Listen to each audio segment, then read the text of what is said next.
Je moet zo'n slickback borstel kopen, dat is daar speciaal voor.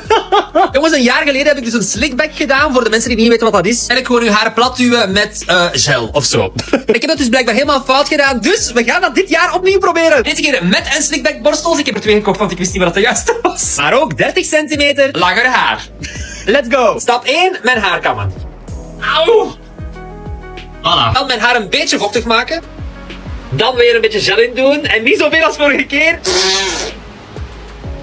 Super. Dan een middenstreep maken. Amai, ik kan direct godsdienst gaan geven.